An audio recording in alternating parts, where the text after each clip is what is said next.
जय हिंद दोस्तों, नमस्कार। बात करने वाले हैं करंट अफेयर्स के बारे में जो बीपीएससी के लिए बहुत ही महत्वपूर्ण है। क्वेश्चन आ सकता है। ठीक है, चलिए बात करते हैं एक कंट्री के बारे में जिसका नाम है, क्या नाम है जिसका? बारबाडोस। जिस कंट्री का नाम क्या है? बारबाडोस नाम है। और अभी तो जनवरी का महीना चल रहा है, 26 जनवरी आने वाला है हम लोगों का रिपब्लिक डे। तो एक कंट्री जो इस साल नहीं 2021 में रिपब्लिक हुआ है दिसंबर महीने में, उसका नाम है बारबाडोस। वो बन गया अब रिपब्लिक। ठीक है, स्वतंत्र तो वो 1966 में ही हो गए थे बारबाडोस, लेकिन अभी रिपब्लिक बने हैं। रिपब्लिक का मतलब हो गया कि वहाँ के जो राष्ट्र के प्रमुख होंगे, है ना, जो राष्ट्रपति होते हैं, देश के संवैधानिक प्रमुख या राष्ट्र प्रमुख जो होते हैं, वो अब वहीं के व्यक्ति होंगे। कहाँ के? बारबाडोस के ही व्यक्ति होंगे। ठीक है, तो पहले कौन थे? तो पिछले 400 साल से बारबाडोस के प्रमुख ब्रिटेन की रानी हुआ करती थी, यानी कि अभी तक, यानी कि दिसंबर 2021 से पहले वहाँ राष्ट्र प्रमुख कौन थी? ब्रिटेन की रानी।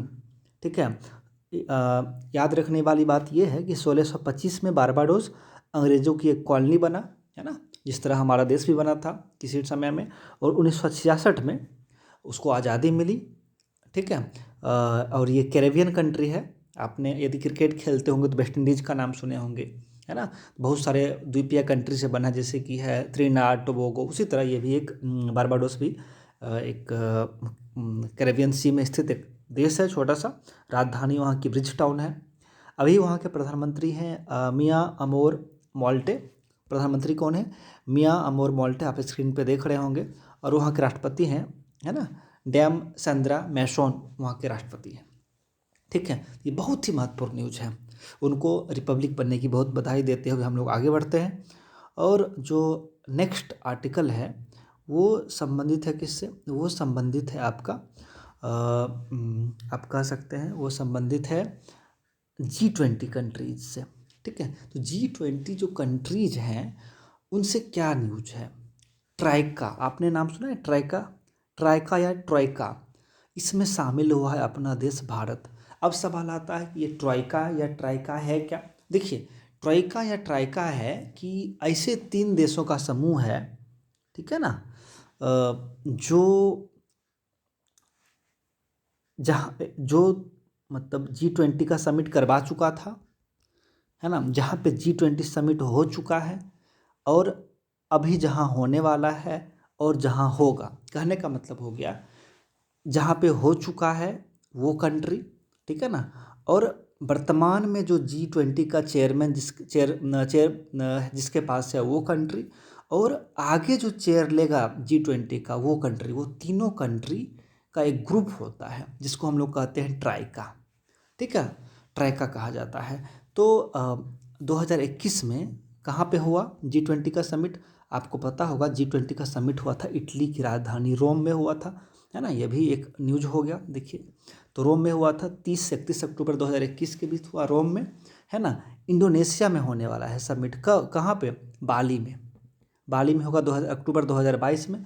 और भारत में भी होने वाला है अगले साल 2023 में। ठीक है, कहाँ पे होगा? अभी तक न्यूज़ के हिसाब से दिल्ली में प्रगति मैदान में होने वाला है। ठीक है, समझ गए?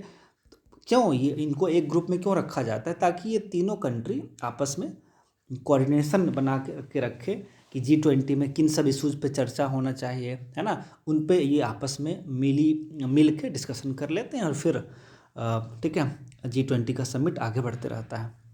तो G20 की स्थापना कब हुई थी? 1999 में हुई थी। कितने मेंबर हैं? 19 कंट्री प्लस एक यूरोपियन यूनियन, टोटल 20 मेंबर हैं इसके। ठीक है, चलिए आगे बढ़ते हैं। ये था ट्रोइका से संबंधित। ठीक है ना। अब नेक्स्ट आर्टिकल है आपका Zircon super hypersonic cruise missile. ठीक है, जिरकॉन हाइपरसोनिक क्रूज मिसाइल।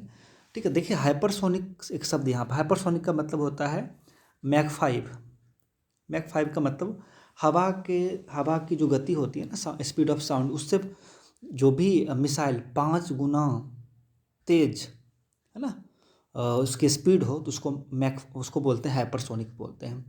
ठीक है, लेकिन ये जो क्रूज मिसाइल है इसके बारे में रशिया का कहना है ये 7 हवा की जितनी स्पीड है उससे 7 गुना तेज इसकी स्पीड होगी, इस मिसाइल की, जिरकॉन की। ठीक है, 1000 किलोमीटर तक ये मार कर सकता है। और रशिया ने इसको, अभी न्यूज़ में इसलिए आ रहा था कि दिसंबर में ये परमाणु पनडुब्बी से इसको इन्होंने क्या किया था, मतलब इसका टेस्टिंग किया था। ठीक है, जिरकॉन हाइपरसोनिक क्रूज मिसाइल, बहुत ही महत्वपूर्ण न्यूज़ है। और इंडिया भारत के साथ रसिया का ठीक ठाक संबंध है, इसलिए ये एग्जाम में पूछा जा सकता है। हेरान नहीं, यहाँ पे हेरोन है। हेरोन क्या है? देखिए, हेरोन एक ड्रोन है जो हम लोगों ने लद्दाख में तैनात किया है। कहाँ का है? इजराइल निर्मित है। तो ये इजराइल का ड्रोन है। कौन? हेरोन नाम है इसका। हमने कहाँ तैनात किया है? हम लोगों ने तैनात किया है इसको कहाँ पे? लद्दाख में। ठीक है, चलिए आगे बढ़ते हैं। हमारे देश में 8 प्लास्टिक पार्क जो है इसको स्थापित किया जाएगा। कहाँ पे?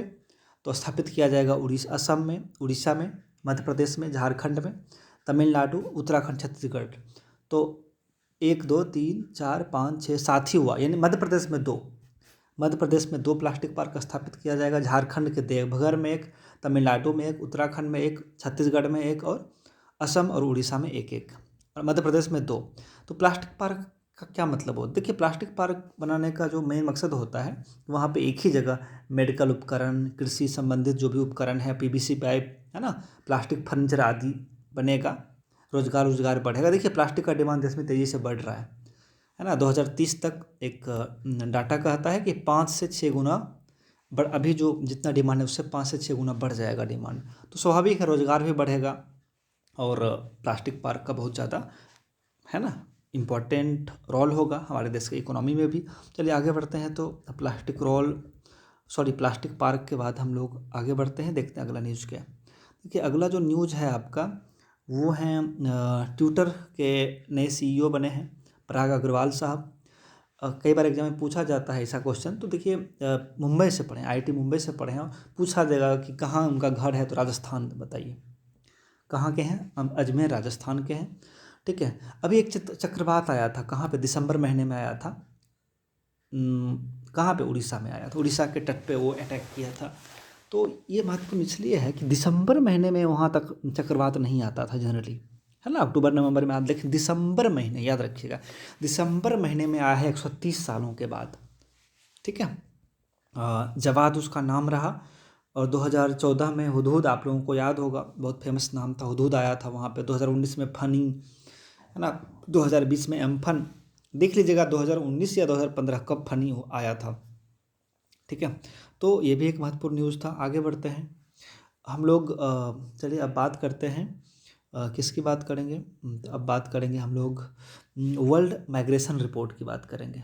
ठीक है, वर्ल्ड माइग्रेशन रिपोर्ट यानी कि विश्व जो माइग्रेशन जो होता है, यानी क्या बोलते हैं, जो डिस्प्लेसमेंट होता है, उसकी रिपोर्ट 2022 है। ये जारी कौन करता है? IOM, international organisation for migration, जो कि UN की एक बॉडी है ना, वही जारी करती है। इस रिपोर्ट में यह सामने आया है कि अब जो माइग्रेशन होता है वो क्लाइमेट चेंज के कारण हो रहा है ना, आपदा के कारण, क्लाइमेट चेंज के कारण हो रहा है, समझ रहे हैं ना। तो क्लाइमेट चेंज बहुत बड़ा वजह बन गया है। किस चीज़ के लिए? किस चीज़ के लिए वजह बन गया है? माइग्रेशन के लिए वजह बन गया है। और सबसे ज़्यादा माइग्रेशन कहाँ पे हुआ है? फिलीपींस में सबसे ज़्यादा माइग्रेशन हुआ है, समझ रहे हैं। तो बहुत महत्वपूर्ण न्यूज़ है कि अब माइग्रेशन हो रहा है। पहले होता था, मान लीजिए कहीं युद्ध छिड़ गया, है ना, तो इस कारण से होता था। और इस बार डाटा ये है कि 76% जो माइग्रेशन हुआ है due to disaster and climate change के कारण हुआ है। ठीक है, चलिए एक आज का जो लास्ट का न्यूज़ है वो डिस्कशन कर लेते हैं। वर्ल्ड वाइड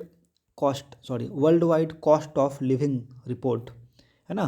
तो कॉस्ट ऑफ लिविंग यानी कि कौन सा शहर ज़्यादा महंगा है, सस्ता, उसकी बात की जा रही है यहाँ पे। ये जारी कौन करता है? EIU, economist intelligence unit. ये लंदन बेस्ड एक, है ना, NGO टाइप का है, London based, United kingdom based, है ना। आपको पता होगा कि यही डेमोक्रेसी इंडेक्स भी जारी करती है, यही EIU। और उसमें सबसे टॉप पे है तेल अवीव।